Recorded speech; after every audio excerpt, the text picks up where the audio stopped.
제게 예수님을 알고 느끼고 또 보게 해주는데 큰 도움을 준 책이 시대의 소망입니다. 그래서 그걸 저는 누구에게나 권하고 싶죠.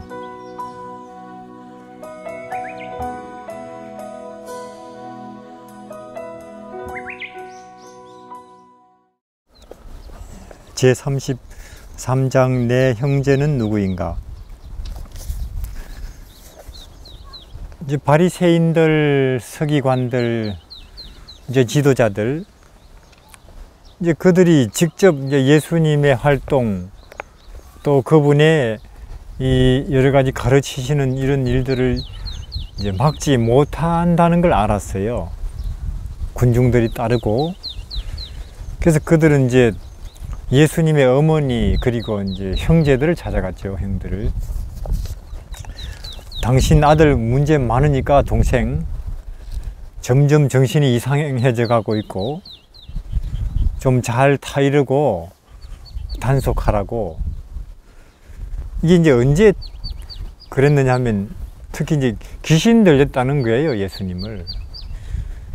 예수님이 이제 눈물고 벙어리 된 귀신 그 사람을 고친 이후에 특히 이제 마귀가 짚혀서 저렇게 한다는 거죠. 그 당시 지도자들이. 근데 이건 정말로 위험한 말이에요. 왜냐하면 성령의 역사를 악령의 역사로 본다는 것이죠. 이렇게 된 이상 그들에게는 더 이상 어떤 하나님의 은혜나 성령에 의해서 보호받을, 마귀의 공격에 보호받을 그 마지막 장벽도 없어져 버린 것입니다. 왜냐하면 이 성령의 역사를 악령이라고 보는 이게 바리새인들, 서기관들은 이제는 이런 그들의 판단과 공공연한 주장으로 인해서 완전히 그들은 이제 마귀의 손에 100% 장악돼 버렸죠. 왜냐하면 예수님이 그렇게 말씀하셨잖아요. 지금 나를 반대하고 혹은 나에게 돌을 던지는 사람은 혹시 회개하면 제 사함을 받을 수 있지만은 성령을 거역하는 자는 영원히 회개할 수 없는 자리로 가버린다는 거거든요. 지금이 그들이 그런 거죠. 성령의 역사를 악령의 역사라고 그렇게 보는데 주장하고, 그들이 처음부터 이렇게 된 건 아니래요. 처음부터 그들이 처음 볼 때도 지금 보면 볼수록 그들은 저분이 확실히 메시아다 하는 확신이 들었다는 거죠. 이제 그것을 그들의 어떤 자존심이라든지 나름대로 뭐 기득권이라든지 혹은 명예심 때문에 자기들도 믿지 않으면서 아니다, 혹은 저것은 뭐 다른 영을 받았다, 자기들도 믿지 않으면서 그런 말을 한두 번 하다 보니 나중에는 자기들이 하는 말이 사실이라고 믿어버리게까지 됐다니까요. 그러니까 그래서 우리가 이 성령을 떠나는, 성령을 거부하는 두 가지, 우선은 지금처럼 그 당시 지도자들처럼 정면으로 성령에 대드는 일이 하나 있고, 그 다음에 하나는 여기 있다니 또 우리가 성령을 거역하는 방법 중에 이제 하나는 이 등한히 하면 된다네요. 등한히 하기만 하면, 거기에 주의를 기울이지 않는 것도 성령을 거역한다는 거죠. 감동이 왔고 은혜가 왔을 때 자기 삶 생활 속으로 가서는 그걸 잊어버리는, 등한히 하는 것으로. 예수께서는 당신의 말씀에 감명을 받고 그 말씀을 기쁘게 들었으나 성령이 안에 계시도록 자신을 바치지 않는 자들에게 경고를 더하셨다. 우리 영혼은 반대함으로써만 아니라 등한히 함으로써도 멸망한다. 이해하시겠죠? 반대하는 것뿐만 아니라 거기에 집중 안 하는 것으로도 멸망하는 사람이 많다는 거죠. 예수께서는 이렇게 말씀하셨다. 더러운 귀신이 사람에게서 나갔을 때 물 없는 곳으로 다니다가 쉬기를 구하되 얻지 못하고 이에 가로되 내가 나온 내 집으로 돌아가리라 하고 와보니 그 집이 비고 소재되고 수리되었거늘 이에 가서 저보다 더 악한 귀신 7을 데리고 들어와서 거하니라.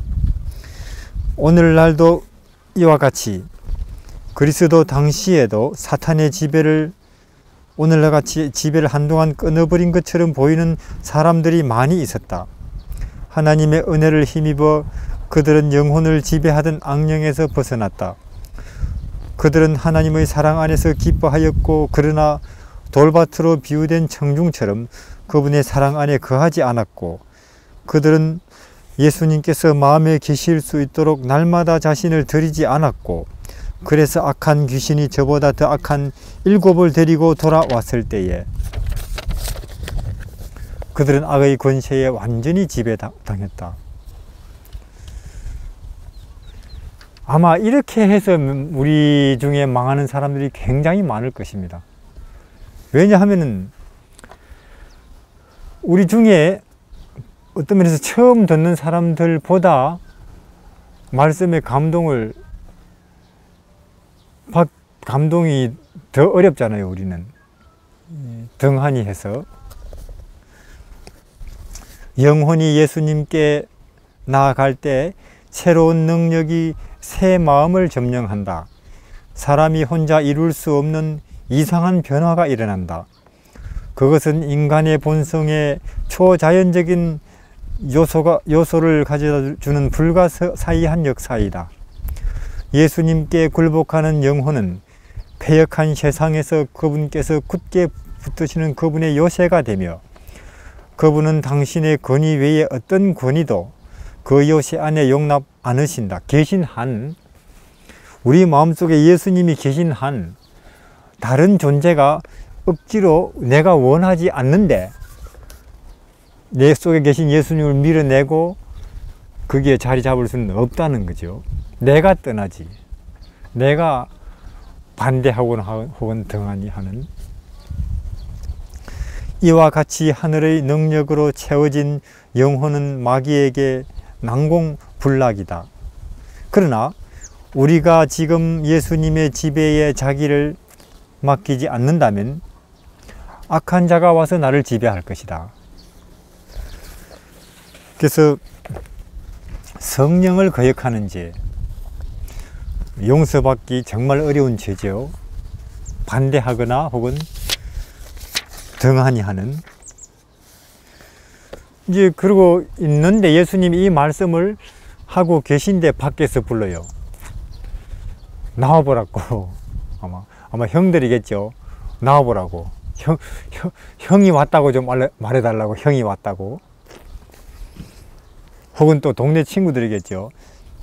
왜냐하면 그들은 이제 그 당시 지도자들이 동생 정신 이상하게 됐으니까 좀 집에 데리고 가라고 그랬단 말이에요. 그래서 이제 형 왔으니까 나와보라고 좀 전해주시오. 참, 이 말을 들었을 때 예수님 심정이 전 상상이 안 돼요. 신인데 은하를 지으시고 홍해 쪼개고 만나를 40년 동안 이스라엘에, 그분이 신인데 아직도 그들은 아주 인간적으로 생각하면서 야 이러고 있어요. 너 때문에 우리가 얼마나 지금 교회에서 망신인 줄 아는가. 상상이 됩니까?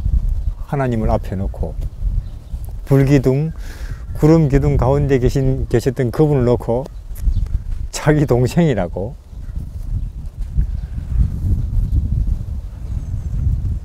참, 저 같으면은 거기에서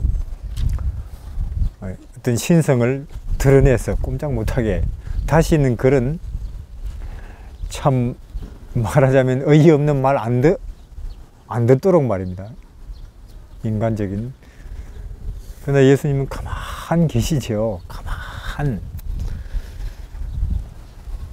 그 우주의 모든 비밀과 인생을 꿰뚫어 아시는 분이, 우리 같으면 그래요. 지금 이렇게 진리를,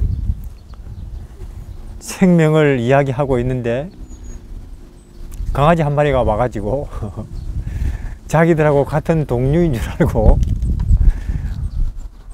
우리한테, 우리를 그렇게 대하고 상대하려고 하면 그 기가 막히겠죠.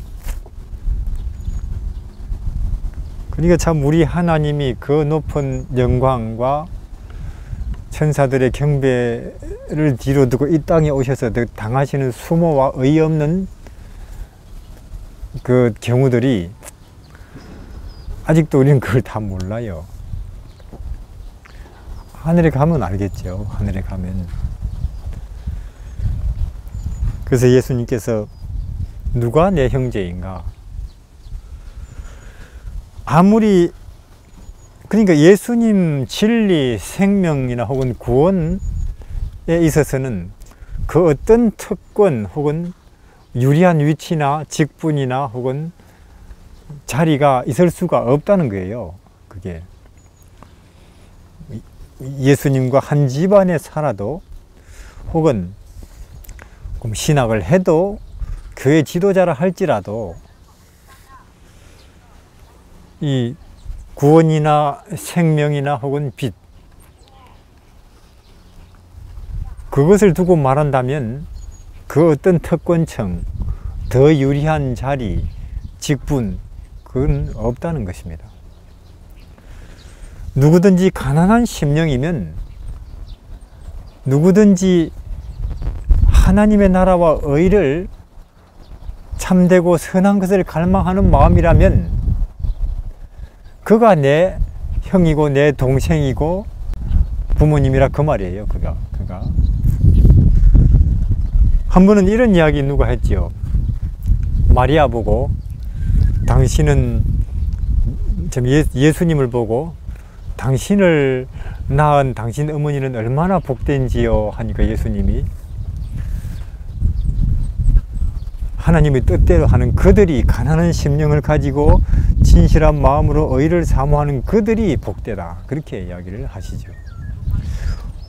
당신은 삼육대학 부근에 사니, 혹은 당신은 뭐 대총회장 아들이니 참 좋겠네요. 그런 거 없다는 거예요. 그런 거. 그 어떤 특권도 하나님의 나라와 의를 사모하는 마음이면 그가 가장 복되고 형이고 동생이고 하늘 가족이 된다는 것입니다. 하늘 가족. 이게 참 예수님이 이 가정에서도 우리가 참 흔히 누리는 어떤 정다운 분위기, 이해, 배려, 이런 것까지도 그분에게는 전혀 잠시 사는 이 세상 삶 속에서 그분에게는 인연이 없어요. 인연이. 그러니 그분의 인간적인 면에서 볼 때 그분의 탄생에서부터 청소년, 청년 성장기 얼마나 참 가시밭길이고 외롭고 고독하고, 우리가 그걸 좀 알아야 될 텐데, 그분의 그런 이런 가족들 간의 몰 이해가 그분이 가시는 길을 더욱 가시밭길로 만들었다. 가정에서의 가정에서의 부대접으로 너무 괴로우셨으므로, 왜냐하면 그분도 우리 육신이고 인성을 쓰셨기 때문에 인정에 대한 갈망과 목마름이 있는 분이거든요. 천사의 모습이 아니고, 그게 그분이 인성을 쓰신 큰 증거죠. 이해, 배려, 인정에 대한 갈망과 목마름이 그분도 있으셨다는 거죠. 그것이. 근데 그게 없는,